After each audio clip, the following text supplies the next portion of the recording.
Good morning, Julian McBain here, and we are on part 3 of the Merry Mayhem redo. We have about 6 hours left, so we're going to get going here. So far Merry Mayhem I think has been worth it strictly from an experience standpoint. You know, the amount of professional experience in like long swords and even in rifles, to be even just pulling the mobs has helped me quite a bit. And I think I've gained 2 or 3 hit points throughout the course of the 2 15-hour Merry Mayhems I've done, so definitely not a waste of my time, although from a PED standpoint it's definitely been costly. The amount of PED I've had to dump into this has been quite high. And so would I do a double run again? Probably, because I needed to know that I could compete at the category 3 level. But at the same time, being careful with the amount that I'm putting into the amount of gameplay I'm doing is always a consideration. Like, one mistake I made today, one of the things I'm doing is I'm using some of the shrapnel I'm garnishing to offset my repairs, which helped me break even. And I noticed that the amount of ammo I had, well, I started with 6 million ammo on the second run, and I'm down to just above 5. The amount of ammo decay I've been suffering from by using that offset has not been significant due to the way the loots work. So, and this time I made the mistake of I converted the ammo before thinking about it, and I was like, oh shit, I forgot to offset my repairs, which happens from time to time, and it just means I'll have to do it the next time, which is going to kind of hurt a little bit harder in the short run, but I mean overall it's all the same, right? So not a huge deal. But I think that the Merry Mayhems, I like the Merry Mayhems, I like the Mayhems in general, not just because you get the Mayhem tokens and the Mayhem tokens offer you interesting things like the neurobiotic boosters. You can get the 100% for an hour booster for, I think it's 30 or 50 Mayhem tokens, and so those boosts are huge. They're absolutely huge, and like right now I'm not using one because I'm not going to have a full hour to dedicate to this, and I've found that if you don't have the full hour to use, whatever's left you don't end up efficiently using, and so you end up wasting a piece of the neurobiotic booster. And at one point I didn't care, but now that I'm looking back on it, I'm like, well, you know what? You gain a lot from those neurobiotic boosters. Why wouldn't you want to efficiently use them? And so what I've decided is if I know I can't sit down for an hour and go through the whole booster while actively hunting, then I'm not going to waste the booster by not. So you're watching this on Sunday the 13th of January. I'm recording this the morning of the 12th. It's about 10 of 7 a.m. The way I'm restructuring the way I think my life is, even on days that I'm off, I get up at the same time as I do on work days. I'm actually finding that I have more energy that way, and I know you're probably not interested in the way that I structure my day. Little peek into the life of Julian McBain, but it means I'm able to do things like this where I can make an extra video, or not necessarily an extra video, but I can make my videos without having to worry about squeezing it in somewhere, which has in the past been an issue, and that's why I missed one of my We Happy Few releases this week, which I pushed off to Monday. So I apologize for that for those of you who are watching the We Happy Few series. But sometimes things like that happen. I try my best, but I'm only human, and it's the one-person operation. So before I get into what I really want to talk about today, or one of the major things I really want to talk about today, let's talk about something that was announced. And I haven't found the official announcement yet. I saw it on some of the forums, and I actually saw it first on Serial Overdrive's YouTube. And I might, if I remember, I'll link it in the video description so you can check it out. But it sounds like Crystal Palace, the owner of Crystal Palace, Buzz Lightyear, has decided to offload Crystal Palace, and he is doing so in the form of deeds. I'm going to give you a second to absorb that. No, actually, I just needed some coffee. So he's doing so in the form of deeds, which part of me really likes and part of me is really nervous about. And you know, I've never really gotten into the subject of deeds for a number of reasons, but I do want to address this one because I want to think about how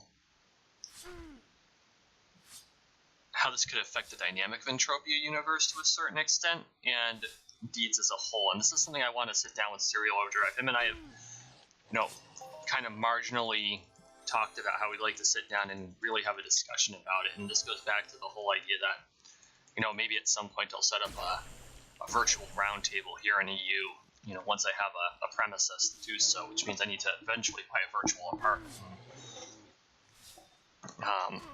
It is on my list of things to get this year, is kind of a home base where I can kind of base my operation out of. But let's face it, apartments are expensive. Even the cheap ones go for $50 to $60 US, and those are up on Club Never Die. And I'm not sure how I feel about having to hop into space every time I want to go home. But more to the point, we could, sit down and discuss, how is this affecting the way EU operates? How are we gonna, how are the players going to react to another set of deeds? I mean, Compet, of course, was a complete flop. And I'm not going to rehash, recriminations against Mindark over that. It was an experiment. Sometimes those things don't work out. Okay, fine. Unfortunately, some players were left holding the bag, and so Mindark offered them an exchange, trade out your Compet deeds, which were an absolute flop, and they admitted to it, for Arcadia Moon deeds, and some people did, and some people didn't. And those who didn't, what the hell were you thinking? This was your opportunity to offload something that was absolutely a toxic investment. And I know that there are still Compet deeds on the market. So, there you go. But, I mean, the jury's still out on the moon. And I think the moon's going to come around. I think it's going to take some time. And I think that Crystal Palace is going to be a solid... In the end, I think Crystal Palace will end up being solid. And even in the beginning, I think it will be, because Crystal Palace actually has a player base, whereas the Arcadia Moon kind of had to generate a player base, some from its Planet Arcadia basis, but it still had to, get people to migrate to the moon, and a lot of the release issues that the moon had, I think, were a major issue. And so Crystal Palace doesn't have that problem. Crystal Palace was developed by Mindark. It's in a final form. It's in a fully published format, so we don't have to worry about being in another extended beta like so many other places are. And I'm going to, push out the Arcadia Moon as being still in a beta state. And I'm going to put out Cyrene as being in a beta state too, because I was watching Impy and Easy on Twitch last night. And I did not know that the Cyrene developers were still active. I thought Cyrene had been turned over to Mindark, and apparently not.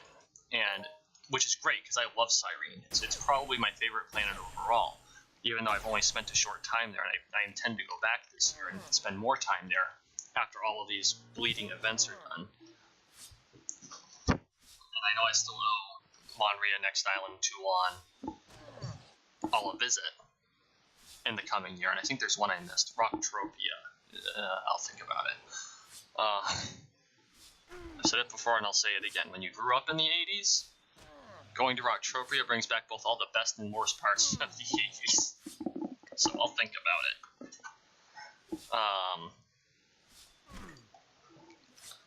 But Cyrene is still in an admittedly, I guess according to the developers, they admit it's still in a beta state, and they're looking to go full release, and there's still a lot of work they want to do. So you know what?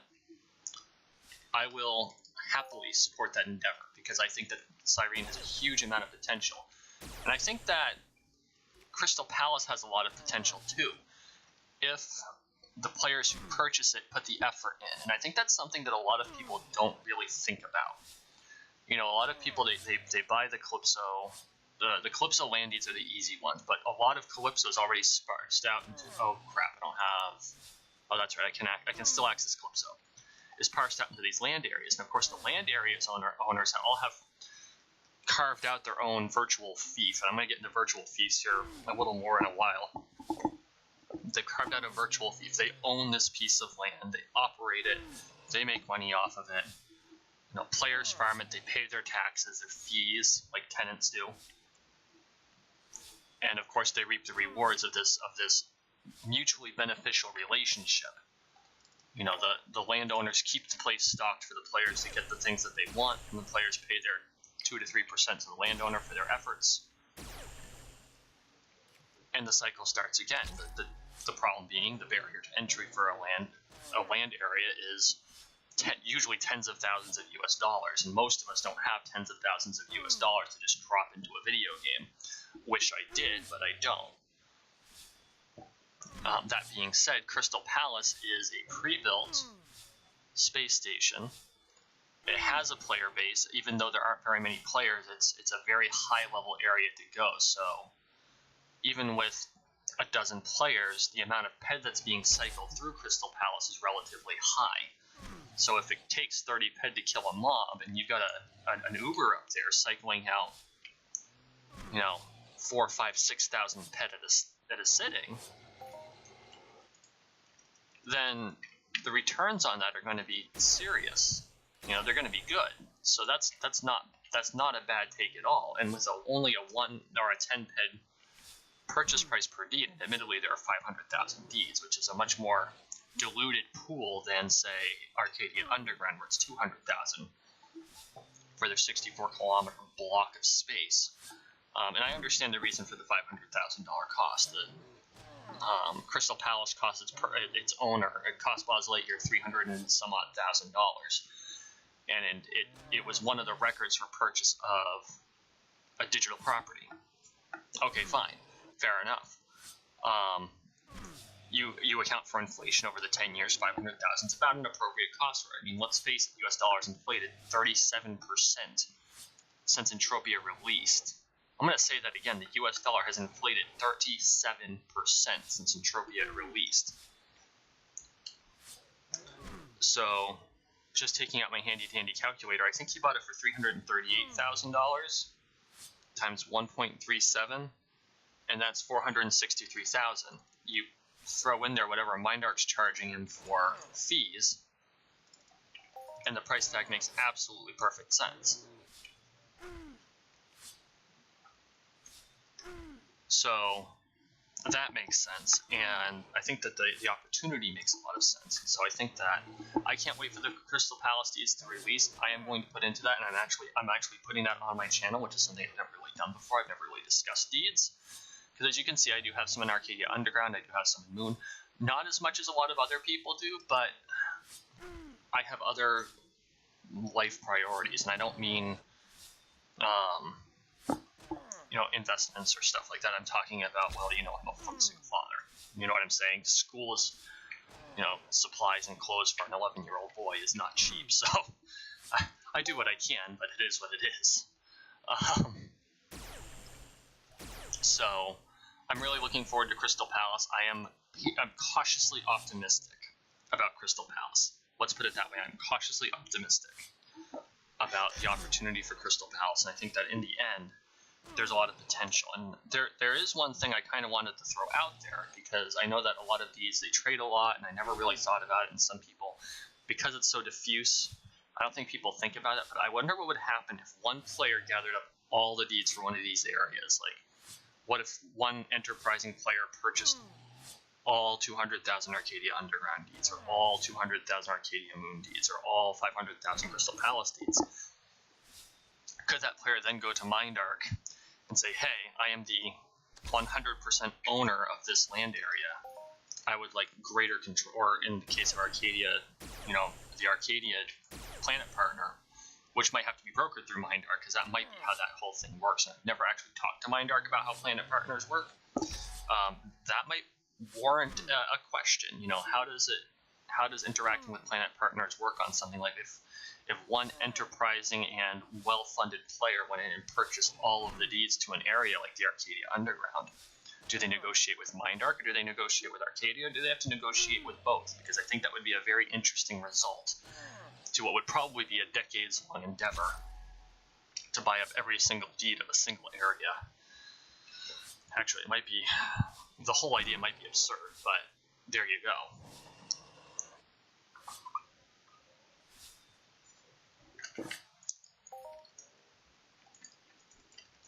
So having addressed the proverbial elephant in the room with the Crystal Palace announcement,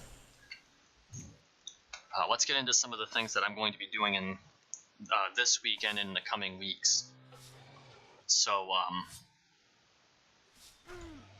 and getting into the whole virtual thief joke I made earlier, because, I mean, let's face it, Rocktropia's Never Dies virtual thief, and I don't know how active he is on there anymore, but it doesn't matter. I was thinking about things, and of course I'm in the Society for Creative Anachronism, and you know, we reenact the Middle Ages, or we recreate the Middle Ages, quote unquote, as they should have been. In other words, we have flushing toilets and modern medicine. But there's definitely a feudal bent to it. For instance, as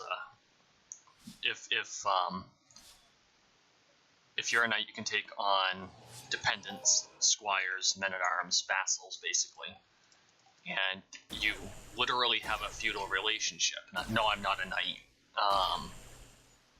But I was looking at the structure, and it's literally a feudal relationship in exchange for the training and support of the knight and the advocacy of the knight in court and things of that nature, depending on the relationship and how that works.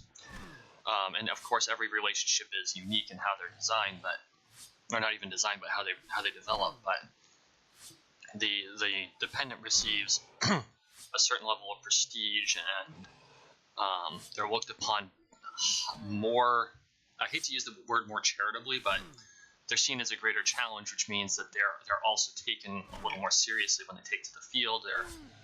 They're held to a higher standard, but at the same time they're seen as being a higher standard. So it's kind of weird how it works, but there's a benefit to both the knight, because now there's someone fighting for his or her house, someone to help them get into their armor, which as you get older is very important, as your body starts to break down from being wailed on all these years, because there is nothing more fun than getting on the field, wailing on your friends with sticks, and walking off bruised and beaten, having drinks with them. At least in my opinion. I'm sure that a lot of people would go, that sounds really painful. Well, it hurts the first couple times, and then you kind of get used to it. And you feel the pain and you're giggling. And no, I'm not making that up. But I was thinking about it, and in Entropia, the area landowners, these are basically their fiefs, held in suzerain. In other words, they're tenants of Mindark, right? And a lot of them have to pay a fee to Mindark. Ooh, global. Looks like it's about 60 pet. I will take it. Thank you, Mindark.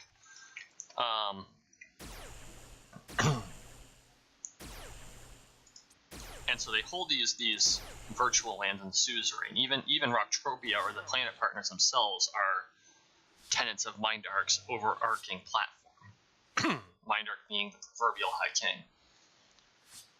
And so I was looking through my channel and how things are developing, and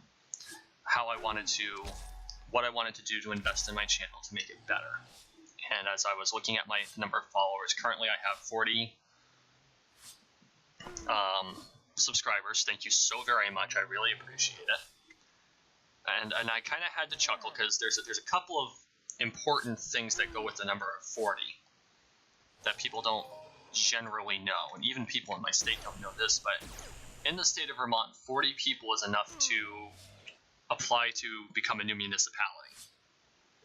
Yeah, you can form a whole town. You can carve a town out if you have 40 residents and contiguous land areas. So 40 properties that are all connected to each other by some reasonable means, preferably with roads that are all together and not split by property lines. So I had to chuckle, and I'm like, well, I don't have a media kingdom, but I've got a media village, or not a media empire, but I've got a media village.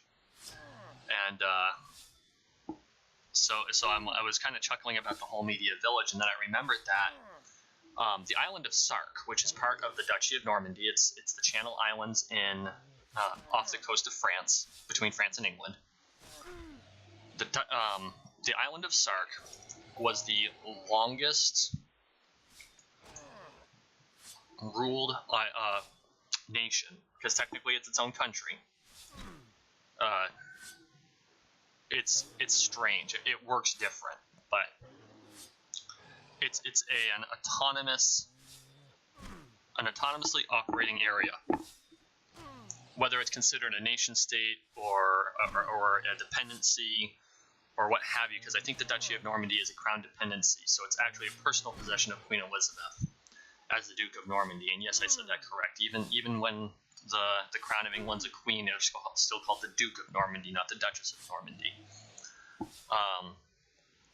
And if I've got any people from the Channel Islands or the UK watching this and I'm saying this wrong, please correct me, because as much as I love the British monarchical system, my knowledge of it is imperfect. So until 2005, they were still a 100% feudal society. The seigneur, or the lord of the manor, was the tenant-in-chief of the queen, or the Duke of Normandy in this case, and paid her an annual rent, which has not changed for 500 years, so it's only like £1.50 a year. Because, 500 years ago, £1.50 was a lot of freaking money.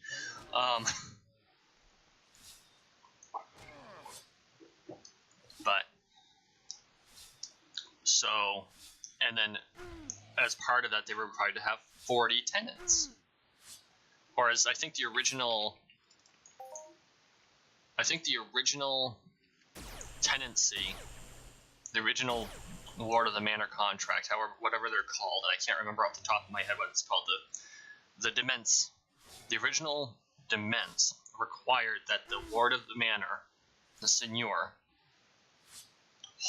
have 40 muskets, 40 tenants that were able to go to combat.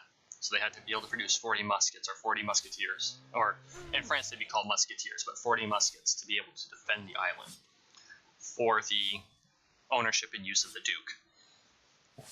And so I was thinking about it, and it's like, hey, I've got as many subscribers as Sark has tenants, and although they've gone to kind of a hybrid feudal democracy, and I'm not really sure how that works overall, and I doubt I have anyone from the Isle of Sark watching to kind of clear that up, but if I do, that would be awesome. Please let us know.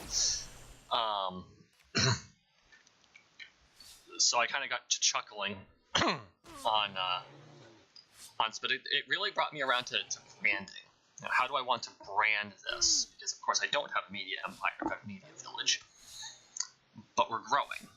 And actually, I want to thank everyone who's subscribed in the last month, because in the last month I've gone up 8 subscribers, and that's a huge jump. When you go from 32 to 40, that's almost a 25% increase. It's huge, and growth like that doesn't happen every day. And so as I want to invest in the channel, things I'm going to do to develop in the coming year. One of the things I'm going to do, and in fact I'm going to go pick it up today. I kind of wish I could have held off on the video, but I don't think I'm going to have the chance to do it this evening, which is why I'm doing it now. I'm going to be picking up a professional microphone. In fact, it's going to be a blue Yeti, and I'm really hoping to have the black one because I think it looks nicer than the silver, but if it's silver, then whatever, it's silver. It's a high quality microphone, and I love my Razer headset, but I know that the mic quality could be better, and I have the resources to pick up the microphone now, and so that's what I'm going to do. I'm going to, put a little bit into my channel. I'm going to buy a good microphone, and so future videos should have this as the sound quality produced should go up, and I do have some vids in the can that have already been recorded that used the headset that I have, and so that those are going to be there. But once that's all done, give it 2 weeks and everything will be produced through this much higher quality microphone. So that is plan number 1. Number 2, and I know I've kind of thrown it out there before, I am currently looking at developing a website to begin my media presence. I had thought about using Patreon. I will not be using Patreon, at least not for the time being. I'll be looking at other options, but for now I think what I'm going to do is I'm going to develop my website, and that's probably going to take a couple weeks before it's where I want it to be, to where I release it. I'm currently going through what I want for branding on the website, URLs. I do need to register a trade name in the state of Vermont and handle some trademarking issues, which of course all costs money. And as I said before, I am not rich, and I want to be able to maintain the number of videos I'm doing. So until all of the paperwork is in place, I am not going to be releasing that website, but expect that no later than the end of March is my plan. My hope is to do it sooner than that, but as of right now, my plan is by the end of March. So I will have that website out, and the website's going to be more than just, promoting content here on YouTube. I will be releasing in serialized form my fiction works that both ones I do myself and the ones that I wrote with my ex-wife. Through an agreement. Don't worry, that's all been taken care of. I just need to make sure I give credit where credit's due. Rachel Morningvale, I co-wrote those with, and so she will definitely be credited appropriately. Benefits to the rare amicable divorce, you know what I'm saying? And then I'm also looking to probably develop a blog. Currently, I have found that the active journaling has helped me a lot just in the last week or 2 weeks, and so I think that having a blog where I can kind of express my thoughts a little bit more, or even, I don't know if it's going to be a blog, a podcast, or both, and I don't know how much more time I can dump into my media village, my media fief, or my digital fief here. Because it's really what all of us do, we set up websites, we create ourselves a digital presence. We're holding it in suzerain from some greater body, whether it's the group that the people who have the servers on the net, or MindArc, or what have you. We really kind of carve ourselves a little digital fiefdom that we control, and people come to us for the content that we produce. And I know that's an imperfect way of looking at things. Hey, another globe. Whoa! 84 ped. Thank you, MindArc. That is beautiful. This has been a good run. Holy shit. But, I think what I'm going to do is I'm going to develop the website. I'm going to figure out branding. I'm going to get my trademarks in place. Which I have a couple things that needed to be trademarked anyway to protect them. And I'm going to start producing content. And there's going to be varied content on there. There's going to be fictional works. I'm going to do some expository works, which is like, essays. Some will be persuasive. Some will just be kind of laying out the facts. Because I do enjoy the act of expository writing, and it's been shit over a decade since I've done it. So I think it's time that I kind of sit down and start writing on the regular again. I'll do some blogging. I might do a podcast, because I have noticed that a lot of times I've caught myself doing it. I'll be in the car and I'll be talking as if I'm doing a video, like one of my vlogs, and I won't realize it until I'm stopped at a light or something, and I start moving my hands, and I realize I'm moving my hands stopped at a light, and there's no one else in the car. So anyone looking on me is probably going, "What the hell is wrong with him?"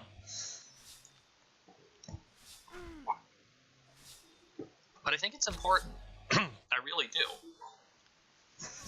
And I encourage anyone to write, even if you're just journaling or writing down random thoughts or things like that. It helps you get your thoughts out, and I really think that it's important that we do things like that, because I've had some of the most cockamamie, stupid ideas, but I can't get them out of my head. But if I take an hour or two and I write the whole thing down, even if I just delete it after, if I write the whole thing down, it kind of flows out of me, and I can move on to something that's, more important. I can focus better. Because I let the idea run rampant for a little bit. I got everything laid out on the table, I developed it, and I put it away. And so that's kind of one of the things I want to do with this upcoming website, is I'm going to use that as a space to do that. And I want everyone to be able to join me for the journey through my, you know, the insanity that is me.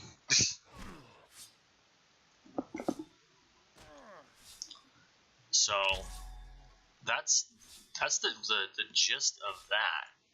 Really excited to see where this year goes. You know, we're only about halfway through January, and I think that there's a lot of potential through the next year for development, both on the channel and for personal development for me, and seeing how the community develops. I really hope more people start commenting, and I can start these conversations. And I try to respond to comments as soon as possible, but keep in mind, like most of you, I also work a 9-to-5 job. I am a single father. I have obligations, and I'm in a house that's heated by wood, and we go through a lot.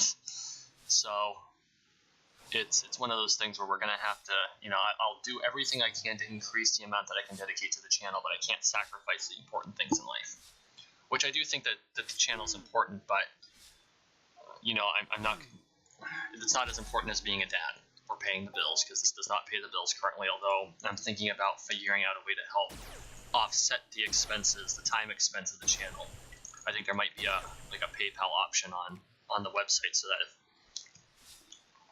if someone did want to donate, which I'm not sure that I'm at the quality of where donations would be warranted, but if at some point someone wanted to, they would have the opportunity, because that would help offset things like buying a microphone, doing upgrades. Maybe at some point I'll include a webcam and do some live streams. I don't have the resources to do that. I can't dedicate that kind of time right now, because unlike these videos, you know, I can kind of make these half-hour videos. I know I'm a little over time this time, and that's fine. I can make these half-hour videos. I can make them where I have a time block and I'm done. Live streaming requires a lot more interaction, and it requires a larger block of time. And because of that, before I start live streaming, I need to know that I can block out that time. And if I'm going to do it, I'm going to do it on a schedule, and it's going to be on the regular. And so I'm not at that point yet. But, okay, we're going to call it here. We're going to see how we did.